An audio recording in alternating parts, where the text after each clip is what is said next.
नमस्कार साथियों, स्वागत है ऑनलाइन प्लेटफॉर्म ज्ञान जीएस। साथियों, डेली की तरह हम पढ़ रहे हैं अभिज्ञान शाकुंतलम और आज शाकुंतलम की होगी वन लाइनर प्रश्नोत्तरी। साथियों, चलिए स्टार्ट करते हैं। यूबी टीजीटी साहित्यम अभिज्ञान शाकुंतलम, जो कालिदास कृति है। अभिज्ञान शाकुंतलम आज क्लास होगी 10 यूपी टीजीटी संस्कृत। साथियों, शाकुंतल वन लाइनर प्रश्न पर बात करेंगे तो पहला पॉइंट होगा क्या है, देखिए, लेखक कौन है? कालिदास है। अभिज्ञान शाकुंतलम के लेखक कौन है? कालिदास है। कालिदास की ये अंतिम कृति है, ऐसा लिखा मिलता है ग्रंथों में। विधा क्या है? ये किसमें लिखा गया है? शाकुंतल ये नाटक है। क्या है जी? ये नाटक है। नाटक किसके अंतर्गत आता है? रूपक के अंतर्गत आता है। और रूपकों की संख्या कितनी है? रूपकों की संख्या कितनी है साथियों? 10 है। कौन सी है? संख्या कितनी है? 10 है। कितने हैं? और उपरूपक कितने हैं? उपरूपक, ये उपरूपक कितने हैं? ये 18 हैं। कितने हैं साथियों? 18 हैं। आगे देखेंगे, आगे अंक। अभिज्ञान शाकुंतलम में पूछा जाएगा सर्ग है, अंक है, अध्याय है, क्या है? तो जवाब होगा अंक है। कैसा है? अंक। और अंकों की संख्या कितनी है? 7 है। ठीक है साथियों। अभिज्ञान शाकुंतलम तीसरा पॉइंट है। अभिज्ञान शाकुंतलम का रस क्या है? श्रृंगार रस है और संभोग श्रृंगार है।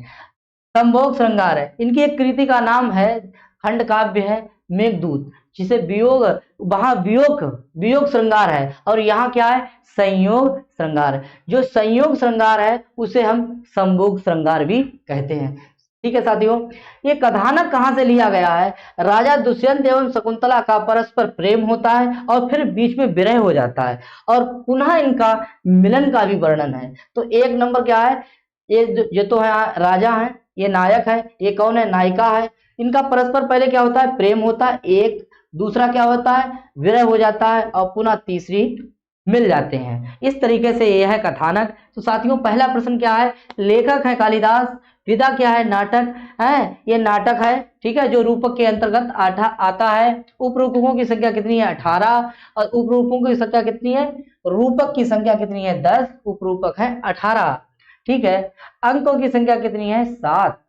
रस कौन सा है? संभोग श्रृंगार या संयोग श्रृंगार, और इसे श्रृंगार भी कह दीजिए, चाहे आप संभोग श्रृंगार कह लीजिए। मैं कह रहा था कि मेघदूत में जो है वो वियोग श्रृंगार है। आगे देख, कथानक तो समझ गए आप। इसके आगे बात करेंगे, प्रमुख पात्रों पर चर्चा करेंगे साथियों।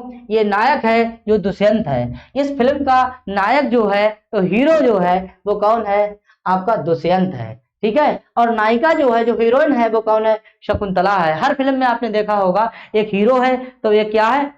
एक उसकी हीरोइन तो होती है। ठीक है। कुछ ऐसी भी फिल्में हैं जहाँ 2 हीरो हैं और 2 हीरोइन हैं। जैसे आपने देखा होगा कि चंद्रापीठ वाली जो कथा पढ़ेंगे आप, कादम्बरी, तो वहां 2 हीरो होंगे और 2 हीरोइनें होंगी। एक फिल्म आपने देखी थी इश्क, ठीक है, जिसमें अजय देवगन होता है और उसका नाम आमिर खान होता है। ठीक है। जीव चावला होती है और अजय देवगन की वाइफ काजोल होती है। ठीक है। दो नायिका हैं और 2 नायक हैं। यहाँ क्या है? एक नायक है, एक नायिका है। ठीक है। कर्ण ऋषि हैं। ठीक है। इन्हें काश्यप भी कहा जाता है। क्या कहा? काश्यप। इनका नाम और भी क्या पुकारते हैं? काश्यप। एक अनसुईया है जो जलन नहीं करती है, एक प्रियंवदा है जो प्रिय बोलती है साथियों। ये मांडव्य है, इसको विदूषक है। ये जो विदूषक होता है, कौन है? विदूषक। मांडव्य भी होता है, मांडव्य भी होता है साथियों। गौतमी, ठीक है, गौतमी ये जो है एक तापसी भी है। ठीक है। शारंगराव और शारद्वज ये शिष्य हैं। हंसपदिका जो दुष्यंत की पत्नी है, और बसमती क्या है? ये भी पत्नी है। मातली है एक, जो इंद्र के सारथी हैं। आते हैं आगे देखिए, शानमती एक अप्सरा है। शरद दमन जो भरत का नाम है, जो सबको दमन कर दे। और मारीच ऋषि को तो आप जानते होंगे। आगे इनकी पत्नी है अदिति। ठीक है, या दाक्षायणी भी कह सकते हैं इनके लिए। आगे देखेंगे दुर्वासा ऋषि, जानते ही हैं, इनने श्राप दिया था शकुंतला के लिए, विचिंतयन्ति यमनन्य मानसा। ठीक है। और मेनका जो है, मेनका जो है वो कौन है? अप्सरा है। यहाँ पे मेनका के पति, यानी मेनका से जो उत्पन्न हुई थी विश्वामित्र, उनका जिक्र नहीं किया गया है।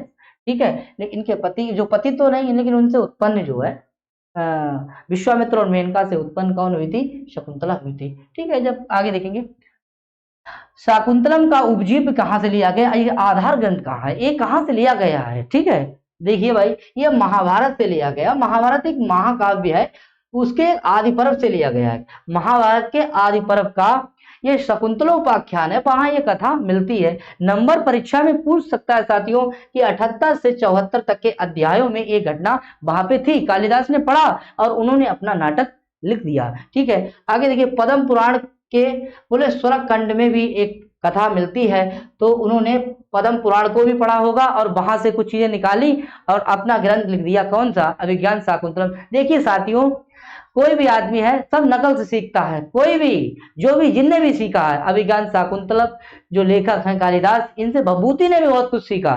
ठीक है, तो सीखने को मिलता है अपने से बड़े, जो भी बड़ा है उससे सीखने को मिलता है। और ठीक है, तो आगे बढ़ता हूं, इसके आगे बात करूंगा अभिज्ञान शाकुंतलम। अभिज्ञान शाकुंतलम जो नाटक की जो रीति है, किस रीति है, इनकी रीति जो है वो कौन सी है? वैदर्भी है। ठीक है, वैदर्भी रीति है। जैसे क्रातार्जुनीयम जो है वहां जो रीति है वो पांचाली है। कैसी रीति है? ये सरल है। कैसी है? वैदर्भी रीति है।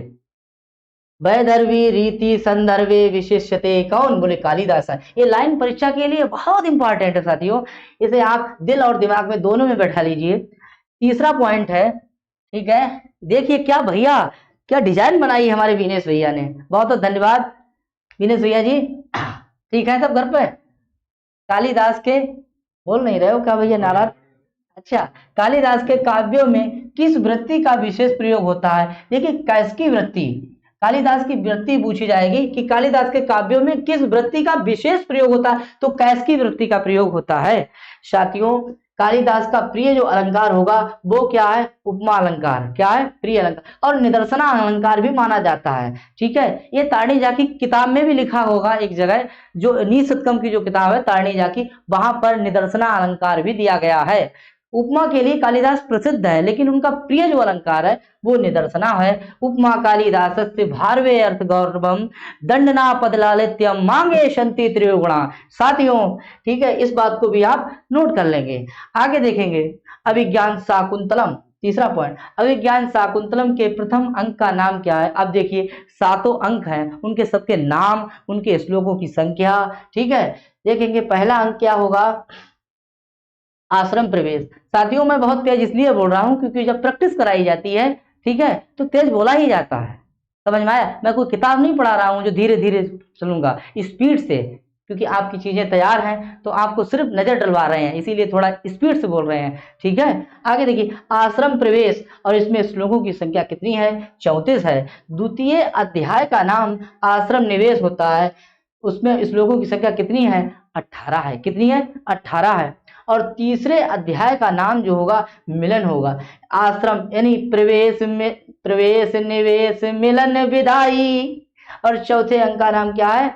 विदांक है, जो कि लगा हुआ, जिसमें श्लोकों की संख्या कितनी है? 24 में 22 है, और तीसरे में कैसी है? 24 है। तो पहले में 34, 18, 24 और 22, ये आपका टीजीटी में लगा हुआ है।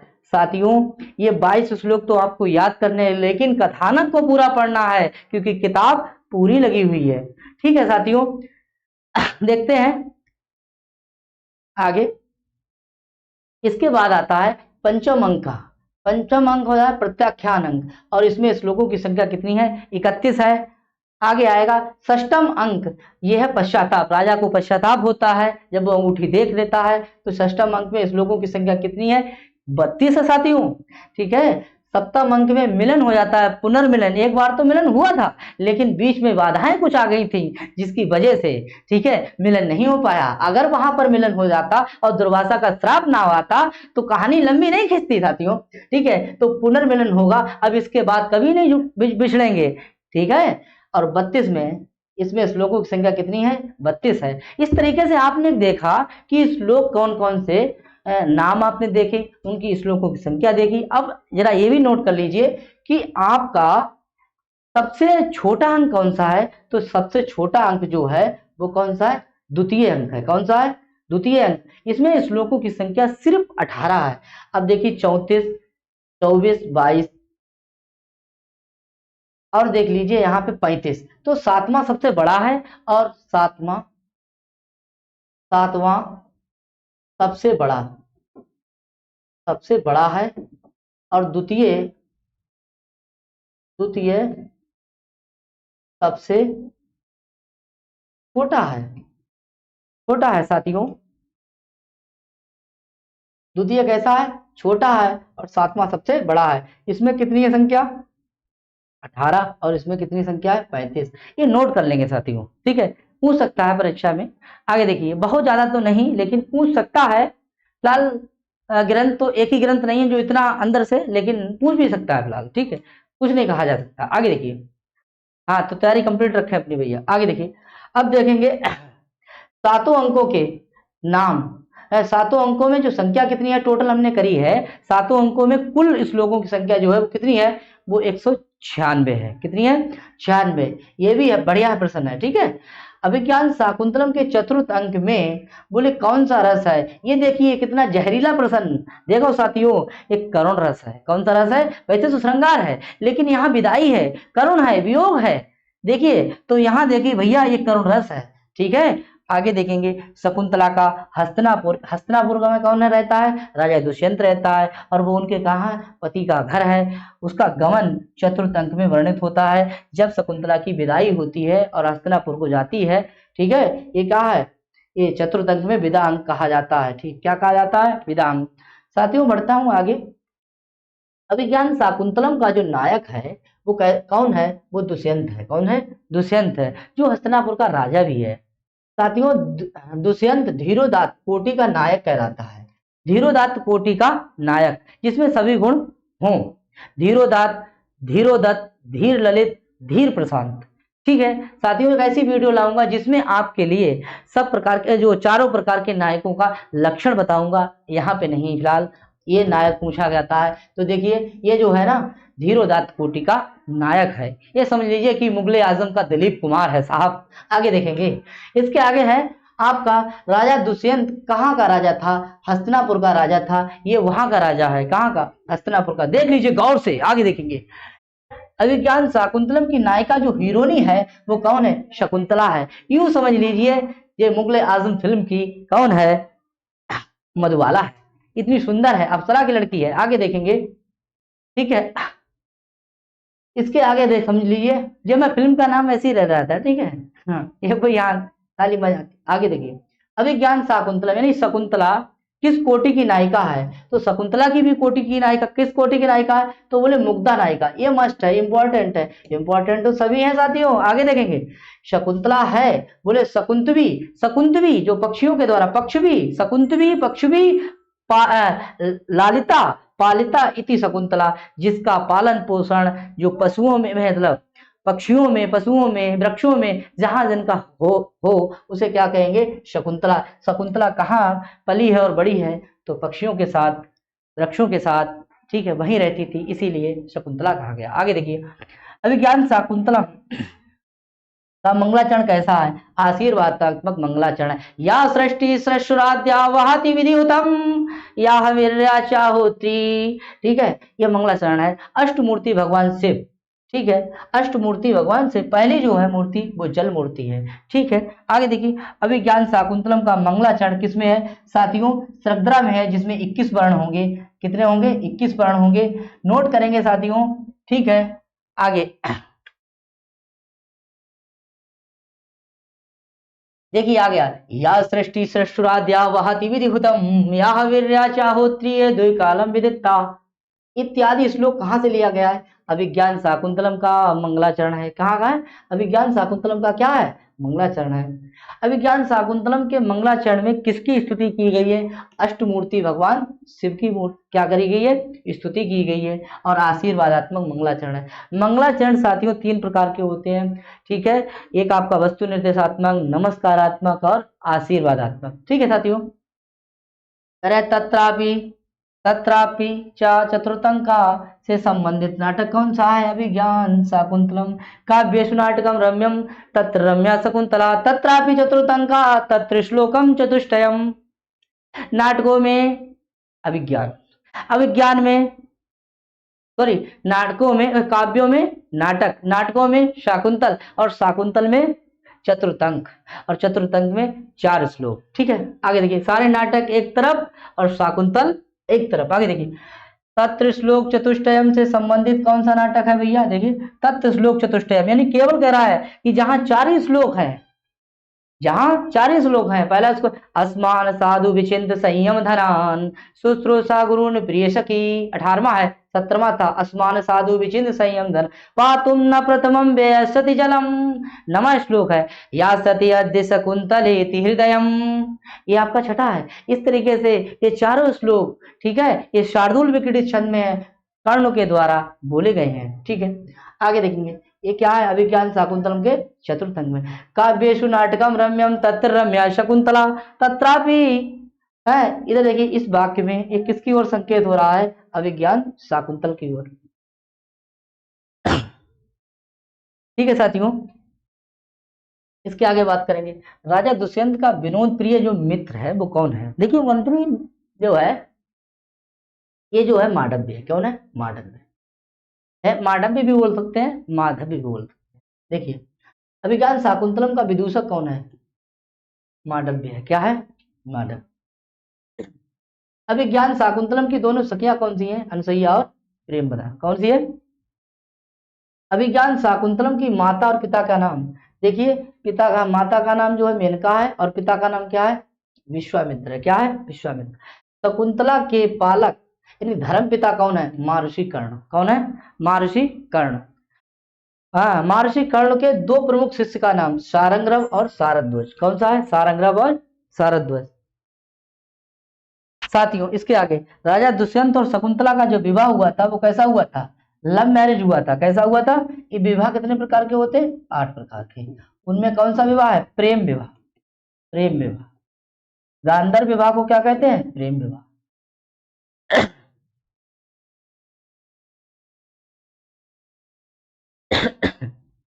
आगे, दुष्यंत को, सॉरी, शकुंतला को किसने श्राप दिया था? ऋषि दुर्वासा ने श्राप दिया था। विचिंतयन्ती यमनन्निमानिशा। शकुंतला को श्राप का कारण क्या था? बोले अतिथि रूप में आए पधारे हुए दुर्वासा ऋषि का क्या कर दिया? उन्होंने तिरस्कार कर दिया था। वो बैठी थी अपनी सुध में, वो याद कर रही थी अपने पिया के लिए। किसके लिए? दुष्यंत के लिए। ठीक है, समझ में आया? आगे देखिए, शकुंतला के श्राप को जानने वाली कौन है? प्रेमवदा और अनसुईया है। कौन है? अनसुईया और प्रेमवदा। शकुंतला को शाप मिला था अभिज्ञान शाकुंतलम के चतुर्थ अंक में। किसमें मिला था? अभिज्ञान शाकुंतलम के चतुर्थ अंक में। अभिज्ञान शाकुंतलम में शाप की कल्पना का कारण प्रेम के आदर्श स्वरूप की क्या है? प्रेम के आदर्श स्वरूप की स्थापना कर दी थी। प्रेम के आदर्श, देखें कैसा प्यार है। आगे देखेंगे, शाप का प्रभाव किस अंक में दिखाई पड़ता है? अभिज्ञान शाकुंतलम के 5वें अंक में। ठीक है, क्योंकि वो जाती है और राजा कहता है कि नो, मैं नहीं जानता हूं आपके लिए। ठीक है, क्योंकि वो कहता है कि तू जिसको याद कर रही है वो तुझको भूल जाएगा, जिस तरीके से तू मुझे याद नहीं कर रही है वो तुझे भूल जाएगा। आगे देखिए, क्योंकि तूने मेरा तिरस्कार किया है। राजा दुष्यंत के पश्चाताप का वर्णन होता है 6ठे में। 6ठा अंक राजा दुष्यंत जो होता है वो पश्चाताप करता है क्योंकि उसे अंगूठी मिल जाती है। ठीक है, यहाँ प्रवेशक भी है। 6ठा अंक में क्या है? प्रवेशक। प्रवेशक। राजा दुष्यंत और शकुंतला का पुनर्मिलन होता है अभिज्ञान शाकुंतलम के 7वें अंक में। किसमें होता है? 7वें अंक में। हेमकूट पर्वत में आश्रम है महारीच का। किसका है? महारीच का। तो उसके बाद कर्ण ऋषि का आश्रम जो है मालिनी नदी के किनारे है। अभिज्ञान दुष्यंत और शकुंतला का पुनर्मिलन होता है हेमकूट पर्वत महारीच के आश्रम पर। दुष्यंत शकुंतला की मुद्रिका प्राप्त होती है, एक धीवर मीनपाल होता है, मीन पालक, उससे प्राप्त होती है। दुष्यंत और शकुंतला के पुत्र का नाम क्या है? शर्वदमन यानी भारत, जिससे आज भारत कहते हैं। क्या कहते हैं? भारत। अभिज्ञान शाकुंतलम का प्रारंभ होता है नांदी पाठ से और इसे क्या कहेंगे? मंगलाचरण कहेंगे, या सृष्टि सृष्टुराध्या वाहति विधिवता। ठीक है साथियों, आज के लिए ये इतने ही प्रश्न थे। Thanks for watching. साथियों आज के लिए इतना ही, फिर मिलते हैं कल इसी के साथ। नमस्ते, राधे राधे।